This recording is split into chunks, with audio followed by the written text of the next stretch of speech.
अस्तु रेकार्डिङ्ग् आरब्धवान्। अद्य बेगर्स् लक् नाम अतः भिक्षुकस्य भाग्यं नाम कथा। काव्यमध्ये भवती एव प्रथमखण्डं पठतु। आम्। सा च भयङ्करी रात्रिः। चतुर्दिक्षु अन्धकारः व्याप्तः अस्ति। मेघानां गर्जनं श्मशानस्य भीकरतां वर्धयति। वायुना कम्पमानाः वृक्षाः पानमत्ताः इव इतस्ततः आन्दोलमानाः सन्ति। तथापि त्रिविक्रमः दृढसङ्कल्पेन स्वकार्यं कुर्वन् अस्ति। सः पुनः अपि वृक्षस्य समीपम् आगतवान्। वृक्षम् आरुह्य शवं स्वस्कन्धस्य उपरि संस्थाप्य ततः निर्गतः। तदा शवे स्थितः वेतालः वक्तुम् आरब्धवान्। अग्रे पठामि वा? अवगतं खलु? आमाम् अवगतम्। राजन्, भवतः सङ्कल्पः सिद्धिः च श्लाघनीयः एव, किन्तु एकः संशयः। यदर्थं कार्यं कुर्वन् अस्ति तत् सिद्ध्यति वा? भाग्ये एव यदि न उल्लिखितं तर्हि तत् कथं वा लभ्येत? पूर्वार्जितपुण्यं विना क्रियमाणः सर्वः अपि प्रयत्नः व्यर्थः एव। एतावदेव न, कदाचित् समीपम् उपस्थितं फलं हस्तच्युतं भवेत्। उदाहरणार्थम् अहम् एकाम् अन्धवृद्धस्य कथां वदामि। एतेन भवतः मार्गायासः अपि परिहृतः भवेत्। अवगतं खलु? आम् अवगतम्। अग्रे गच्छावः। पठतु महोदय। एकस्मिन् ग्रामे एकः अन्धः भिक्षुकः आसीत्। तस्य ग्रामस्य अन्तभागे एकः विशालः वृक्षः आसीत्। तस्य वृक्षस्य छाया एव भिक्षुकस्य गृहम्। सः दिने भिक्षार्थम् इतस्ततः अटति। रात्रौ वृक्षस्य छायायां विश्रान्तिम् अनुभवति। एवमेव तस्य जीवनं प्रचलति स्म। एकदा पार्श्वग्रामे रथयात्रा प्रवृत्ता। भिक्षायाचनार्थं भिक्षुकः रथयात्रां गतवान्। रात्रौ प्रत्यागमनसमये सः ग्रामस्य कुल्यायां पतितः। कुल्यायाम् इत्युक्ते डिच् इति अहं चिन्तयामि, दृष्ट्वा वदामि। वेदनया मन्दं रोदितुम् आरब्धवान्। तदा कश्चित् आगत्य हस्तसाहाय्यं यच्छन् उक्तवान्, ताता उत्तिष्ठतु, भवान् कुल्यां न दृष्टवान् वा इति। कुल्य इत्युक्ते केनाल्, रिवर्, डिच्।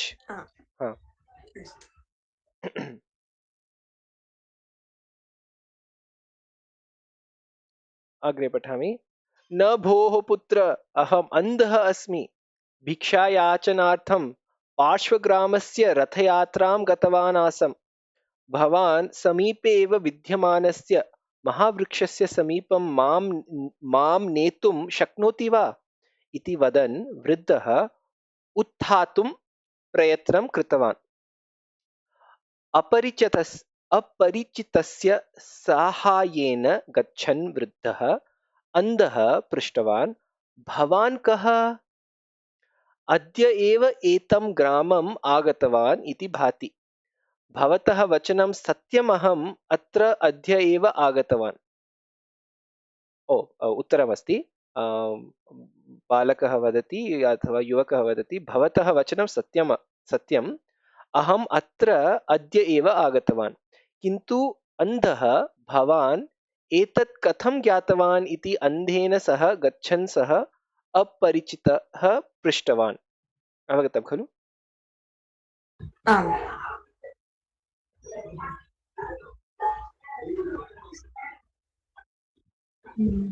मदीयम् अर्धम् आयुः अस्मिन् एव ग्रामे यापितं मया।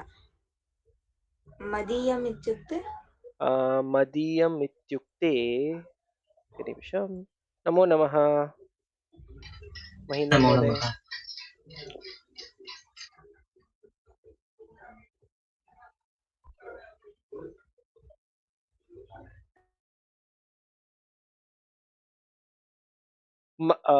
मैन् अस्तु। मम। आम्। मदीयम् अर्धम् आयुः अस्मिन् एव ग्रामे यापितं मया। अर्थात more than half of my life I have spent in this village. Madiyam ardham ayuhu. Half of my life I've spent in this village. सर्वेषां ध्वनेः परिचयः अस्ति मम। कस्यापि गृहस्य अतिथिः वा भवान्? भिक्षुकः एकहस्तेन स्कन्धं गृहीत्वा अपरहस्तेन स्वदण्डं गृहीत्वा गच्छन् आसीत्। पतनकारणतः सः इदानीम् अपि सम्यक् चलितुं न शक्नोति स्म। अहं कस्यापि अतिथिः न, भाग्यवञ्चितः कश्चित् असहायः अस्मि। किमपि कार्यम् अन्विष्यन् एतं ग्रामम् आगतवान्। प्रातःकालतः आहारः न लब्धः, अतः आकण्ठं जलं पीत्वा छायायां सुप्तः आसम्। तदा धम् इति पतनशब्दः श्रुतः, अतः भवतः समीपम् आगतवान्। महीन्द्रन् महोदय भवान् पठतु। भवतः माता पिता वा नास्ति वा? Your parents are not there. माता पितरौ बाल्ये एव दिवङ्गतौ. In the childhood itself they passed away. अनन्तरं पितृव्यः मां पोषितवान्. अनन्तरं पितृव्यः मां पितृभ्यः I think father side I'm assuming अहं दृष्ट्वा वदामि। पोषितवान् पालन पोषण, so they brought me up. okay. That means from the father side. Okay. sorry, पितृभ्यः इत्युक्ते father's brother, paternal uncle. मातुलः इव पितृव्यः, मातुलः पितृव्यः। अस्तु। दौर्भाग्यवशात् गतवासे पितृव्यः अपि दिवङ्गतः. Unfortunate that he was also left me. Daurбhagyavashat, so due to unfortunate circumstance, gatamase, past month, he also passed away, divangatah. गृहोद्योग कौशलं गृह उद्योग कौशलम, गृह उद्योग कौशलं किमपि अहं न जानामि. उद्योगकौशलम् उद्योग इत्युक्ते कार्यम, आम्. हाउस वर्क कौशलम् इत्युक्ते I would say house work related activities इति अहं चिन्तयामि.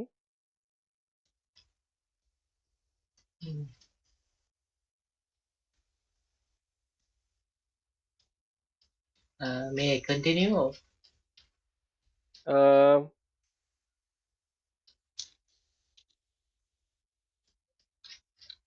निमिषम्.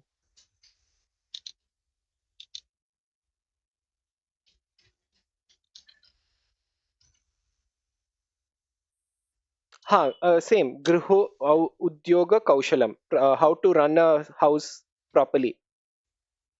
अस्तु अलं किमं जानामि Hmm. ओके इदानीं किं करणीयमिति न स्फुरति Hmm. I don't know what to do now Hmm.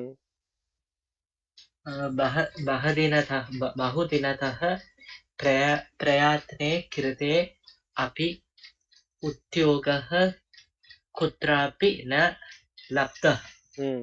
Na labdah. I tried many days I could not get a job Mm-hmm. भवता सूचितस्य तृक्ष समीपम् आगतौ आवाम् mean we together भवता सूचितस्य दृश्ये maybe she So saw the actually, he asked him to advertisement bring him close to a tree. So he's saying we have come close to that tree. Bhavata Suchitasya, the tree that you informed about. We have. वृक्षस्य अस्तु वृक्षस्य समीपम् आगतौ आवाम् इदानीं वेदना कथम् आसीत् इति Asti. वदन् सः गन्तुं प्रवृत्तः now how is the pain he was asking how is the pain Mm-hmm. and प्रवृत्तः So pravritraha ityukte क्षम्यताम्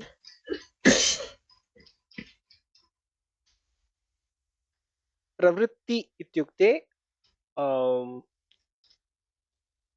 perseverance practice. So vadan saha gantum pravrittah, so he began to explain the difficulties he has faced. Progress, pravritta ityukte progress, so he began to talk about it.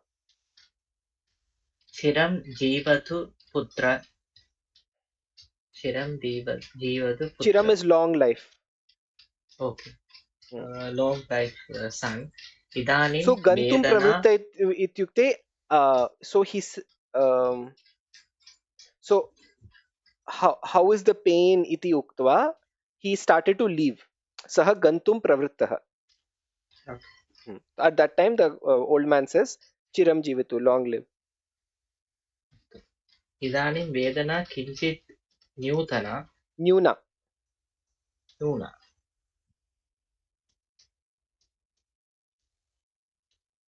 now the pain is less somewhat new less so basically what you missed is that an old man who's blind fell into a ditch and this new person, youngster, has helped him out, so that's why. अरे नाम न सूचितवान् भवान् you didn't tell your name इदानीं रात्रौ कुत्र वा गच्छति now it's a night where will we go where to go मम नाम रमणः पूर्वं यत्र शयनं कृतवान् आसं तत्र एव गच्छामि भिक्षुकः हसन् उक्तवान् निराश्रयस्य भवतः तत्र किम् अत्र एव शयनं करोतु वृक्षस्य छायायां सुखं निद्रां करोतु भिक्षुकस्य प्रीतिपूर्वकं वचनं श्रुत्वा रमणः स्वपितृव्यं स्मृतवान्. So he remembered his paternal uncle, I think, seeing the भिक्षुक. तद्दिने रात्रौ तत्र एव शयनं कृतवान्. So he slept under the tree. ततः आरभ्य तदेव रमणस्य गृहम् अभवत्. That became his house. After that day, from that day. काव्य महोदय. रमणः प्रतिदिनं भिक्षुकं मन्दिरसमीपे वा मार्गस्य पार्श्वे वा उपवेशयति स्म भिक्षया लब्धेन उभयोः अपि उदरपोषणं प्रचलति स्म सायं रमणः भिक्षुकं वृक्षसमीपम् आनयति स्म एकदा मध्याह्नसमये मध्याह्नसमयः। हम्म, आतपपीडितः भिक्षुकः उपविष्टः एव सुप्तः आसीत्। तदा कश्चित् धनिकः पुरुषः भिक्षुकस्य समीपम् आगतवान्। भिक्षापात्रे धनस्य स्यूतं स्थापयित्वा गतवान् च। स्यूते खाद्यवस्तूनि भवेयुः इति चिन्तयन् रमणः स्यूतम् उद्घाटितवान्। अरे, किम् आश्चर्यम्! बहूनि सुवर्णनाण्यकानि सन्ति तत्र। रमणः आश्चर्यचकितः अभवत्। महीन्द्रन् महोदय अवगतं खलु? अग्रे गच्छामः वा? धनिकः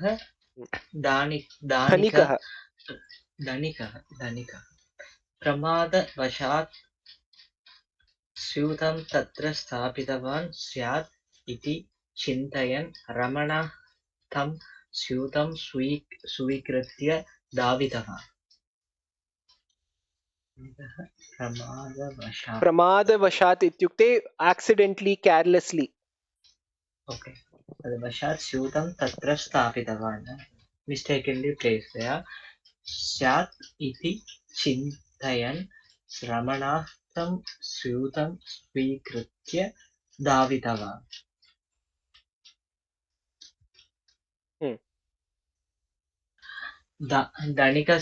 धनिकस्य समीपं गत्वा उक्तवान्, स्यूते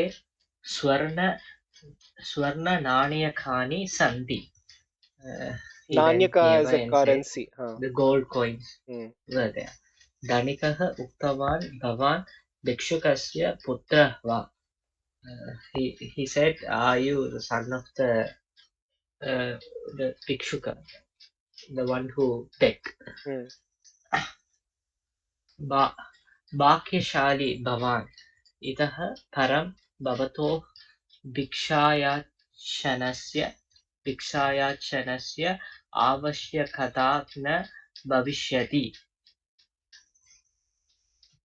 भाग्यशाली भवान्, you are a lucky one. इतः परं भवतो भिक्षायाचनस्य आवश्यकता न भविष्यति. Now you don't have to be a beggar anymore. रमणः इदानीम् अपि न विश्वसिति. Ramana still could not believe. धनिकः चेदपि यः कोऽपि एतावन्ति स्वर्णनाणकानि भिक्षारूपेण दातुं शक्नोति वा इत्येषः भावः तस्य मुखे प्रतिभाति स्म। रमणः इदानीम् अपि न विश्वसिति। ओके, धनिकः चेदपि यः कोऽपि एतावन्ति स्वर्णनाणकानि भिक्षारूपेण दातुं शक्नोति वा इत्येषः भावः तस्य मुखे प्रतिभाति स्म. We didn't get it. So even if he's a rich person, could someone give so like Suvarna Nanyaka in the form of a bhiksha, and he's like in shock, and that's like his face is lighting up because of that. Okay. Pratibhati. My face reaction is it? Pratibhati. Mukhe Pratibhati. Thanks. कदाचित् वाणिज्य क्षम्यतां कदाचित् वाणिज्ये अहं निरीक्षापेक्षया अधिकलाभं प्राप्नोमि। तादृशसन्दर्भेषु देवस्य कृते नारिकेलफलस्य समर्पणेन मम तृप्तिः न भवति। अतः अहं लाभे किञ्चित् भागं दरिद्राय ददामि। यदि दरिद्रस्य जीवनं समृद्धं भविष्यति तर्हि मया पुण्यं सम्पादितं भवति किल इति उक्त्वा धनिकः ततः निर्गतः. So he gives the explanation that sometimes in vanijya, in trade, if I get more profit than I expect, niriksha apekshaya, So whatever I was expecting before, compared to that, apekshaya tasya apekshaya, I get adhika labham. Then I can give it as samarpanam for my tripti, but just giving narika for phala is not enough. So I give some to the daridra. Okay. Kavya Mode?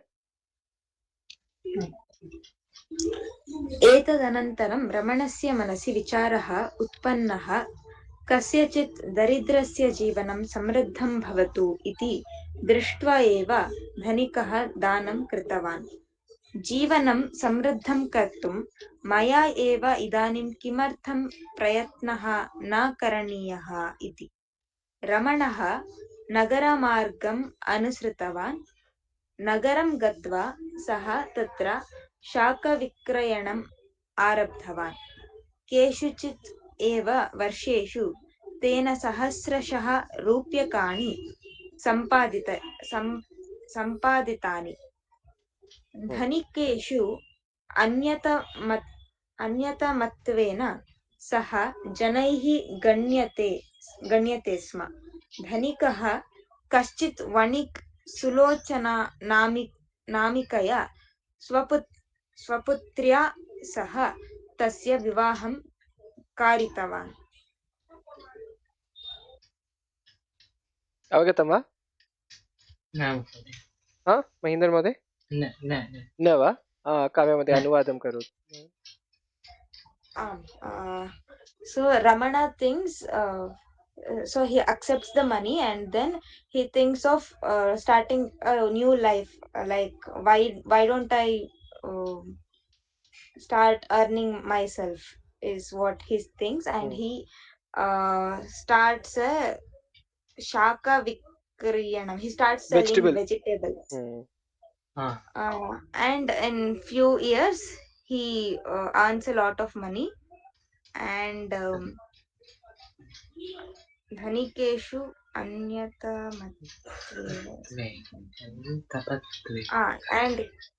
and he got married to a trader's daughter. Is it the same trader? I'll just confirm. Anyat matva. He gets in touch with other traders too, and he gets married to. Anyatama ityukte different. Correct. So different. So he is dhanikeshu anyatamatvena. So he becomes one amongst the dhanikah. So he is one among the. He's counted as one among the rich people now. Thank you. Then he gets married to Sulochana. Sulochana. विवाहं कारितवान्। अस्तु, पठतु। सुलोचना बुद्धिमती विवेकिनी च. Sulochana is intelligent and knowledgeable. Sa Matyuhu विषये एतावत् एव जानाति यत् प्रमात् आगतः रमणः नगरे अकस्मात् वाणिज्यम् आरब्धवान् इति। सामर्थ्युः विषये एतावत् एव जानाति यत् ग्रामात् आगतः रमणः नगरे अकस्य वाणिज्यस्य आरब्धवान् इति।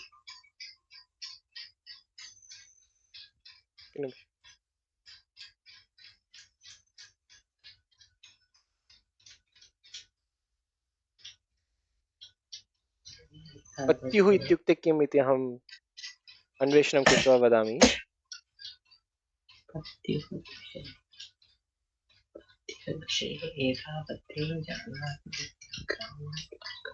हस्बेंड्स् इति अर्थं वा? पत्या इत्युक्ते पत्या इत्युक्ते बै हस्बेंड, परन्तु पत्यु इत्युक्ते किं न जानामि।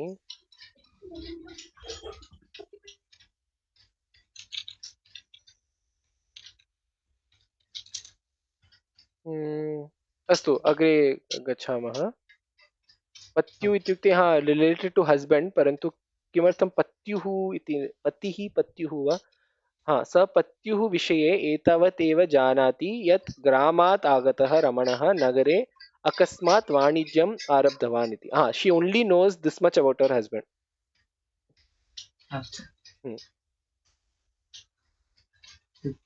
द्वित्रवर्षाणाम् अनन्तरं कश्चित् शाकविक्रीयकः रमणस्य गृहम् आगतवान्. अनन्तरं So 2-3. Okay. After 2-3 years, some vegetable seller Ramanasya griham agatavan. He came to the Ramana's house. Sah Ramanasya grame eva nivasati smaha. He was also living in the same Ramana's village. Sah Ramanasya grame eva nivasati sma. Sah Ramanasya पितृव्यस्य मरणं रमणस्य ग्रामत्यागं सर्वं सुलोचनायै निवेदितवान्. रमणस्य वृद्धस्य मरणं रमणस्य ग्रामत्यागं सर्वं. He know everything about his death and everything. एतत् श्रुत्वा सुलोचनायाः कुतूहलम् अधिकं जातम्. Listening that he got excited. अल्पे एव रामये पादिः कथम् एतावत् धनं सम्पादितवान् इति स ज्ञातुम् इष्टवती. अल्पे एव रामये पादि. Alpe ityukte, in small amount of time, how did he earn so much? She wants to know now about her husband. Able to. Padi is kind of able to, right? Padi. Okay. Katham etavadan. She wanted to know that. Okay. Kavya mate?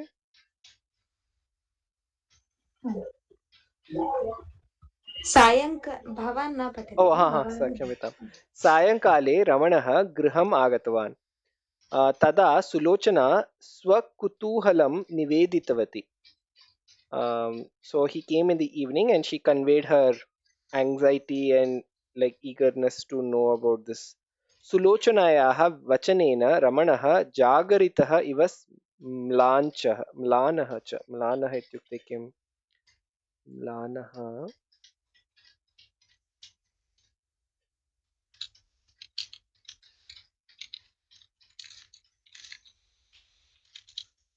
म्लानः इत्युक्ते रोगार्थ. Okay, he felt very uneasy. Like withered. The dictionary says withered, like a flower withering, getting weak. Getting weak. So he felt very weak.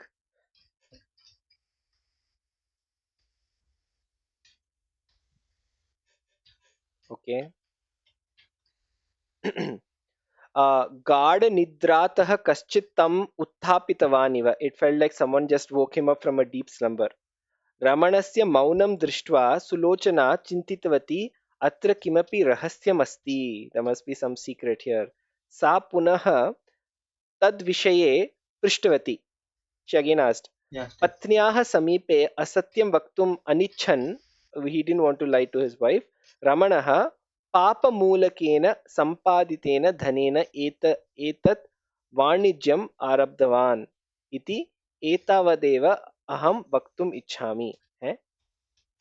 पापमूलकेन सम्पादितेन धनेन एतत् वाणिज्यम् आरब्धवान् इति एतावदेव अहं वक्तुम् इच्छामि. Why is he lying? I don't know. Okay. एतद् विषये अधिकं मा पृच्छतु इति उक्तवान्. Don't ask more about this. But what he's saying is पापमूलकेन सम्पादितेन धनेन. So using through papa, I have earned all this money, is what he's saying.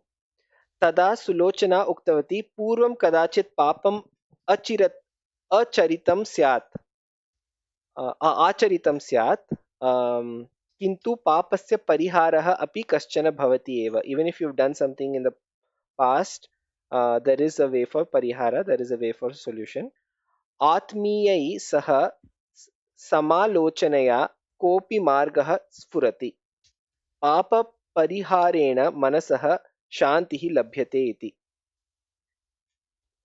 So basically she's saying that even if you have done something wrong in the past, there is a way through parihara. There will be a path. Papa pariharena manasah shanti labhyate. You will get from the parihara of the papa. Kavya Mhoday? सुलोचनायाः वचनेन रमणः मनसः समाधानं प्राप्तवान्. अनन्तरं सः पूर्वतनं समग्रं वृत्तान्तं पत्न्यौ निवेदितवान्. अन्ते उक्तवान् च इदानीम् अपि सः अन्धः भिक्षुकः प्रायः जीवति. अतः सः किमर्थम् अस्माभिः स्वगृहं न आनेतव्यः? एवं पापस्य परिहारः कर्तुं शक्यते किल इति. सुलोचना चिन्तितवती. मम पतिः अधर्मेण धनं सम्पादितवान् स्यात्, तथापि सः सज्जनः एव इति. पत्युः पूर्वकथां श्रुत्वा तस्याः नेत्रतः अश्रूणि आगतानि. अश्रूणि मार्जयन्ती सा उक्तवती, भवता एतत् कार्यं पूर्वम् एव करणीयम् आसीत्. भवता वृथा विलम्बः कुतः इति. अनुवादः?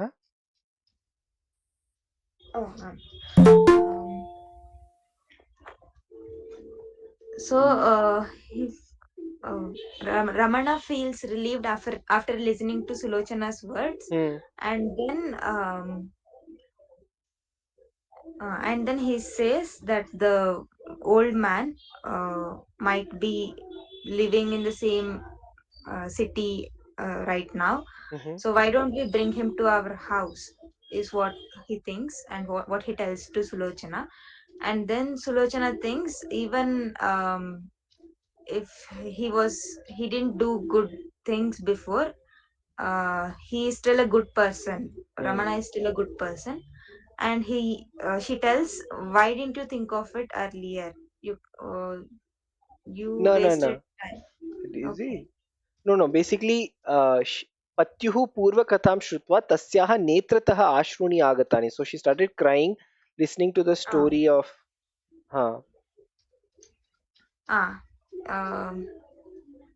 After that, she tells, you should have done this earlier. Wiping her tears, she tells, you should have done this earlier.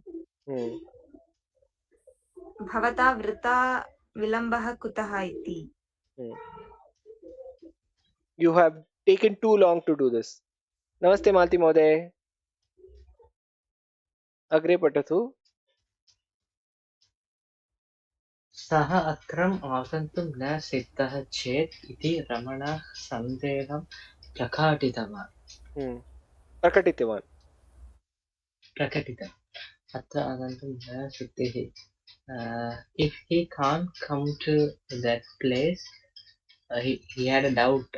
अत्र आगन्तुं न सिद्धिः इति रमणः सन्देहं. So what if he can't come? Not sure that whether he can, and he doubted. प्रकटितवान् इत्युक्ते showcase, right? प्रकटितवान्, yes. Siddha is ready. Siddha is ready. Ability. No, he's not ready to come. Ability. Siddha is not ready? Okay. So it can be ready also. In this case, actually, I think it is ability also, because this is a blind man. Able. Okay. तदा अहम् एव गत्वा तम् आनेष्यामि. therefore I go and bring it. इदानीं तु गमनसमये भवान् किञ्चित् धनम् अपि नयतु. Now at the time of now I am going, give me some money, bring some money. सः आगन्तुं न सिद्धः चेत् धनं दत्वा आगच्छतु इति उक्तवती सुलोचना. So Sulochana says, if he doesn't want to come, at least give him money and come back.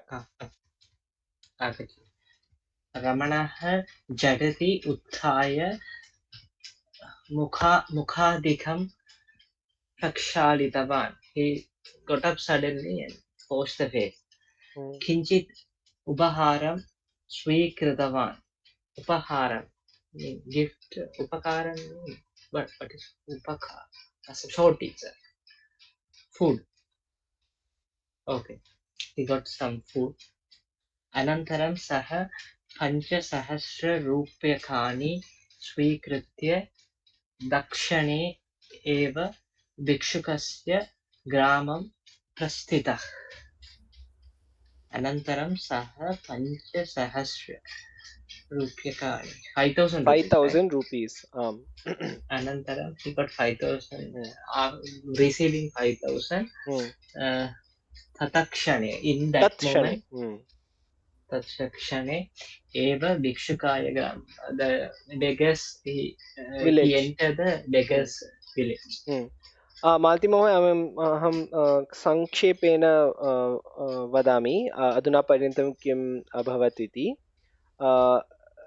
रमणः नाम युवकः आसीत्. सः अन्ध भिक्षुकस्य भिक्षुकार्थं दत्तं दानं, तत्र स्वर्ण नाण्यकाणि सन्ति. सः तत् स्वीकृत्य धनिकः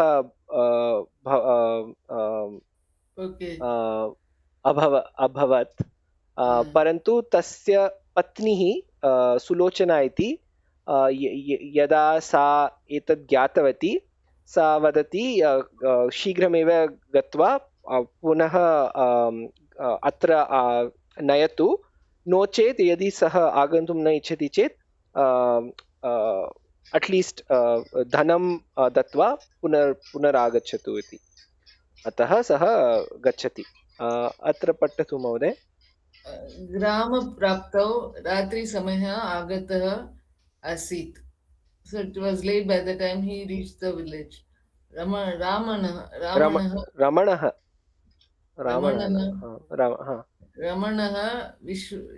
वृक्षस्य समीपं गत्वा दृष्टवान्. Going near the tree, he is looking. किन्तु तत्र भिक्षुकः नास्ति. But there the भिक्षुकः is not there. वसति चिह्नम् अपि किमपि न दृश्यते. No signs of him staying there. Etan Ramanah Kinna Chintamagna cha. Very worried. And sad. And sad, huh? Idanim Kim Kariniyam iti Chintayan Saha Tataiva Ekashanam Stitavan. Thinking what he will do, he just stood there for 1 minute. Ki pashyati atra kimma? Kim, what? What he can see. Andha bhikshukah idanim shivale. He is in the shivale nivasati iti graminah kaschit uktavan. So one person from the grama told that he is in the Shivale of temple, Shiva temple. He's staying there. I understood it as mountain, but okay, huh? Oh, okay, must be the mountain. परन्तु भवती एव सत्यम् उक्तवती, देवालयसमीपं गतवान्. रमणः वेगेन देवालयसमीपं गतवान्. So he goes near the temple. Tatra स्थितम् एकं ग्रामीणं पृष्टवान्. अत्र कश्चित् अन्धः भिक्षुकः nivasati va. So is there a blind bhikshukah here? He says, Sah Graminah Devalayasya Puratah Upavishya Dhumapanam Kurvan Asit. So he says Dhumapanam is Today we use it for cigarette smoking. I don't know if it's the yeah. same meaning. I don't know if it's the same meaning. But behind the temple he is sitting and he is having Purataha Dhumapanam. is in front. Puratah in front, yeah. Is So it like a he's hookah? in I the don't know. front and having Dhumapan, whatever. Let us see what it is. Pariksha Drishtya. Oh, it could be marijuana, no? Oh. परीक्षा दृष्ट्या सह रमणम् एकवारं सम्यक् परिशीलयितवान्. To just test, he is looking at him fully properly. रमणस्य कण्ठे स्थिते रत्नहारे तस्य Drishtihi. दृष्टिः क्षणकालं स्थिता आसीत्. So in a second he could see the diamond necklace in his neck. So अनन्तरं सः उक्तवान् किम् अन्धः भिक्षुकः इति. So he says उक्तवान् किम्, what, you are blind भिक्षुकः. आम्, सः अत्र एव निवसति. Yes, he stays here only. अल्पे एव काले सः आगमिष्यति इति.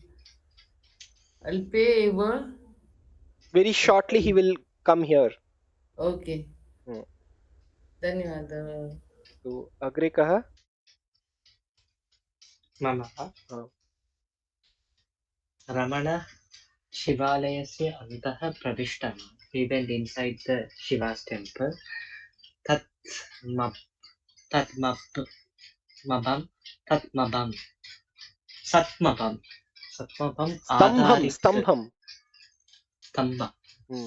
स्तम्भम् आधारीकृत्य उपविष्टवान्. He take supported by the stambha and शान्तिकारणतः तथैव निद्रां प्राप्तवान्. Because of tiredness, the same way he went to sleeping. अल्पे एव काले तेन शिरसि दण्डप्रहार अनुभवतः. He got a headache. In some while he got a headache. प्रकारः अनुभूतः. रमणः झटिति जागृतः परितः दृष्टवान्. कश्चित् धनस्यूतं स्वीकृत्य पलायमानः अस्ति. He just रमणः झटिति जागृतः परितः दृष्टवान्. He suddenly got up and seen outside. Kashchit someone's money bag. Svikritya paladavan. Someone stole the money bag. Outside he saw that someone stealing the money bag. Someone else is going to steal from this man. अस्ति. रमणः अन्धकारे अपि ज्ञातवान् पूर्वं भिक्षुकविषये यं पृष्टवान् आसीत् सः एव चौर्यं कृतवान् इति. रमणः अन्धकारे inside internal. No, even in the darkness, andhakare api, he got to know that the guy who he spoke to before, who was probably doing the charas, has stolen from the bhikshukah when he went to sleep. वेदनाम् असहमानः रमणः शीत्कारं कृतवान्. Cheetkaram is yell. So Vedana. So unable to bear the pain of see the is out. yeah. तेन राम समीपे सुप्तस्य भिक्षुकस्य निद्राभङ्गं जातः. So the sleeping bhikshukah, he did disturbance of his sleep. समीपम् आगच्छन्तं भिक्षुकं दृष्ट्वा रमणः उक्तवान् Tata. So Tata is like father. In Tamil we say for grandfather, but in Sanskrit father. Yeah, in Sinhala also like that. Tata aham Oh, in Sinhala also? In Sinhala you say yeah, Tata? Father is Tata. Wow. Nice. Yeah.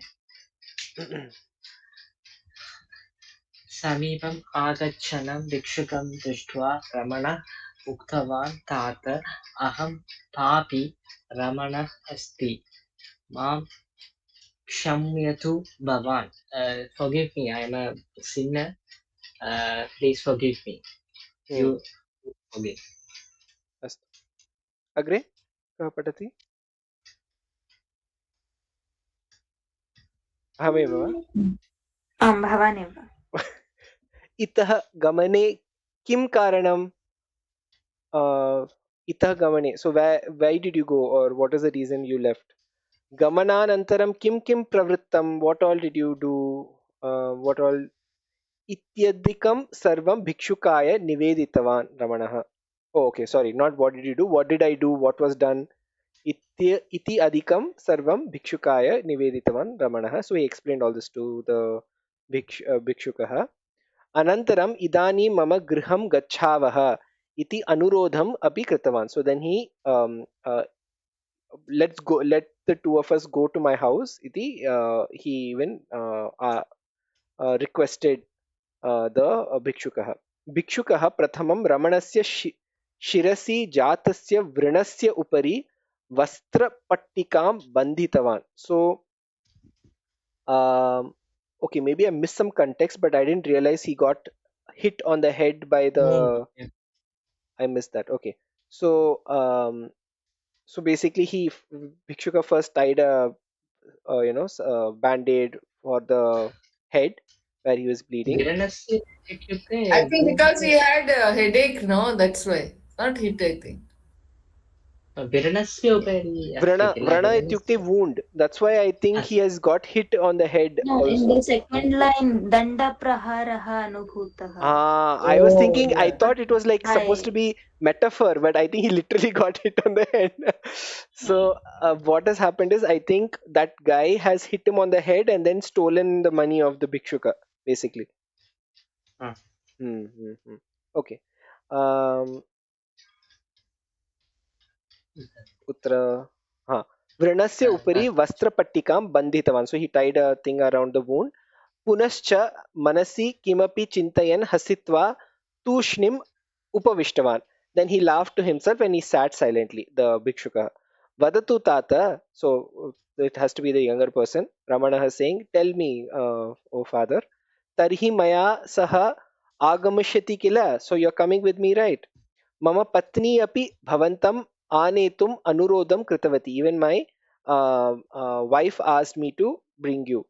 यदि भवान् न आगमिष्यति तर्हि भवन्तं नेतुं सा स्वयम् आगमिष्यति इति वदन् रमणः भिक्षुकस्य स्कन्दस्य उपरि प्रीत्या हस्तं स्थापितवान्. So very lovingly he put his hand on his shoulder. Okay. अग्रे काव्य महोदय खलु? तदा भिक्षुकः उक्तवान् भाग्यं कियत् बलयुतं भवति. बलयुतम् I think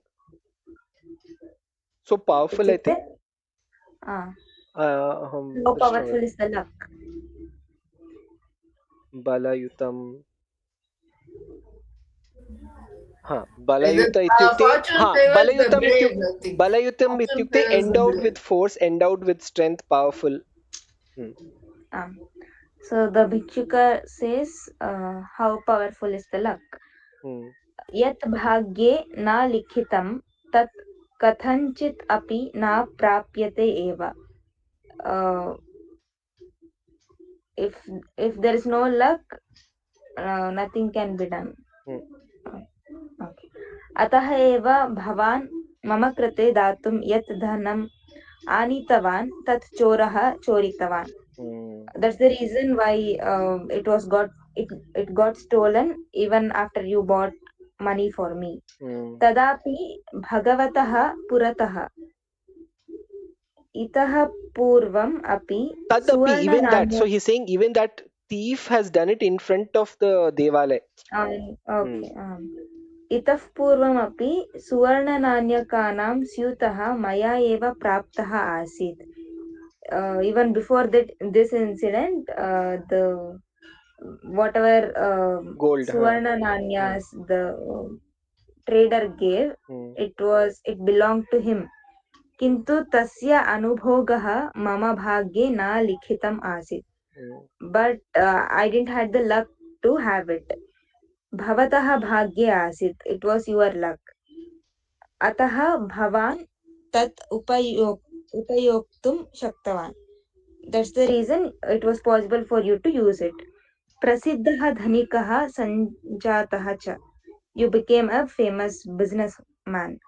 ललाटे लिखितं परिमार्जयितुं न शक्यते. Whatever is written, it cannot be altered. परिमार्जितं. Lalate Altering. Forehead. It cannot be changed. परिमार्जितुं.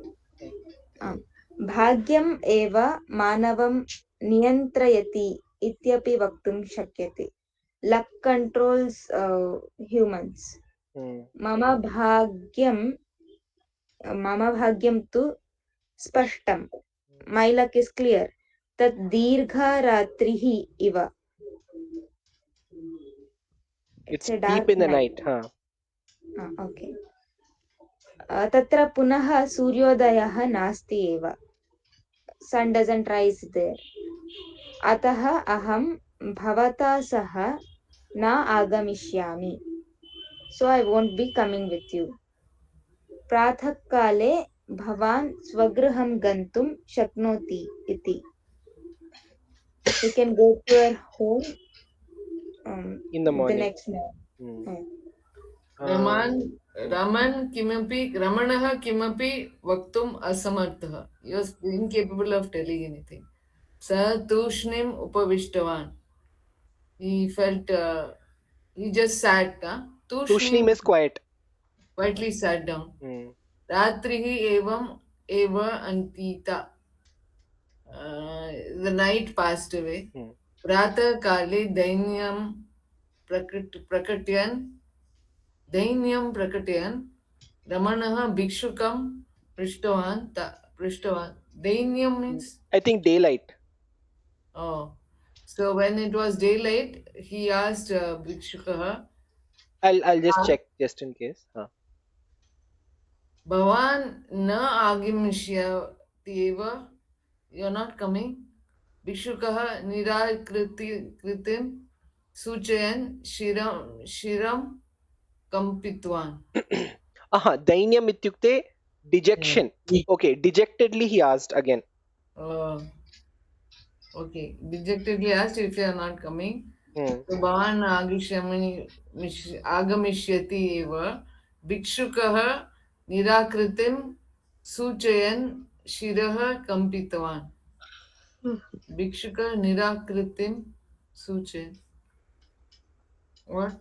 So he says my head is aching or what? No, nirakritim I think is his refusal, I think. Shivering, no? Shirah kampitwan. Kampita shivering, no? Tremor. Kampitavan is pressed his head also, no? Oh. I'll just confirm. Rejection. Nirakritihi ityukte rejection eva. Suchayan shirah kampitwan. So just showing the head, that refusal. Like, lovingly just, I think. Okay. Anantaram swasamipe stite syute hastam prasarya kinchit dhanam bahihi anitavan. So he puts his hand in the bag and removes some money. Tat Ramanasya haste dattva uktavan etat marga Vyayartham. For spending. vyayartham bhavatah samipe bhavatu.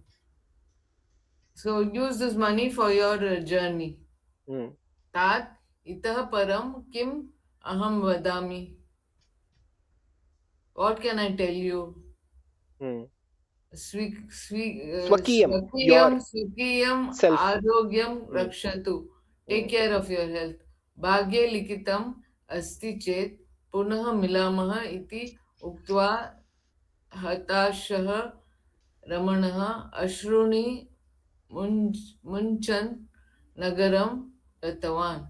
So crying, while crying, he went to the. After crying, he went to Hatashah ityukte dejected. Hatashah ityukte hope destroyed. Dejection, no? Ramana Ashruni Munjana is Munchana. With cryingly, with crying. Munchan. So here there is the Shatra Shanach Pratyay. Shatra Pratyay is there. Munchan. So crying he went.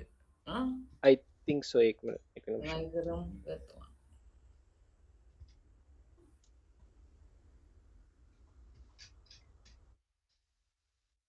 Munchana ityukte emission.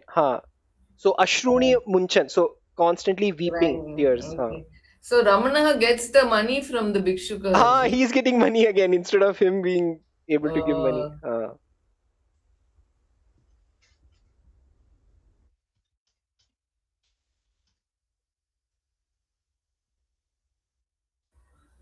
Abhavat va? Okay. अग्रे अहं पठामि वा? कः अग्रे?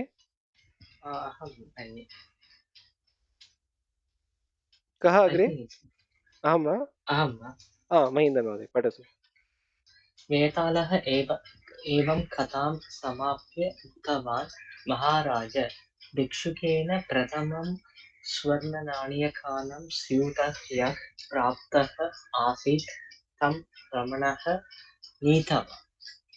Vedalah evam katham samapya. After finishing the story, Vedalam said, hey king, Bhikshukena pratamam swarna nanyakanam syutaha yaha praptaha asit tam ramanaha nidava.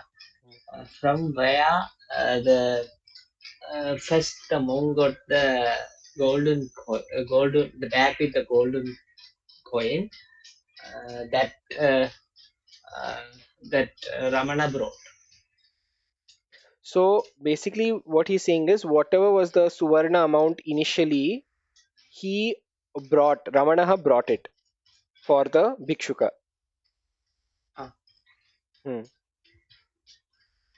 So Nitavan here is take it away. Sorry, here it's not brought it. It's Anitavan would be brought it for him.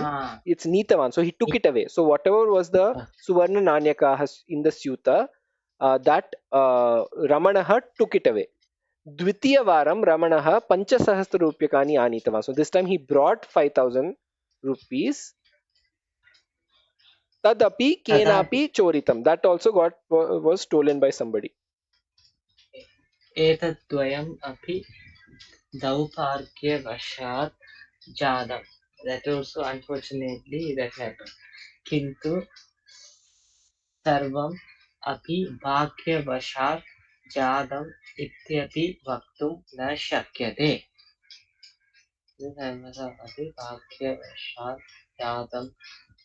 We can't even say it's fortunate these things happen. Yeah, I know everything is not fate. So he's saying not everything is due to fate. यतः रमणः यदा आहूतवान् तदा तेन सह भिक्षुकः नगरं गन्तुं शक्नोति स्म. But भिक्षुकः could have went to the city with him. तथापि न गतवान्. But he hasn't. तर्हि अत्र कस्य दोषः? What was the mistake? What's wrong? who's that fault? Yeah, whose fault? उत्तरं जानन् अपि भवान् न वदति चेत् भवतः शिरः सहस्रतः भग्नं भवेत्. If you don't tell the answer, your head will broken into 1,000 pieces. अस्तु, अग्रे कः? काव्या वा? भवानेव. भिक्षुकः रमणेन सह नगरं गन्तुं शक्नोति स्म सत्यम्. Okay, so this is the answer that Vikramaditya is giving. भिक्षुकः रमणेन सह नगरं गन्तुं शक्नोति स्म सत्यं. So yes, it's true, he could have gone with Ramana to the city. किन्तु दौर्भाग्यं निवारितं भवेत् इति आशा तु न आसीत्. There was no hope for nivarana of the bad luck. यतः दौर्भाग्यं भिक्षुकं छाया इव सर्वदा अनुसरति स्म. So it follows this भिक्षुका everywhere he goes. अतः एव प्रथमवारं धनं रमणः स्वीकृत्य गतवान्. So that's the reason first time money was taken away by Ramana. द्वितीयवारं चोरः चोरितवान्. Second time the thief stole it.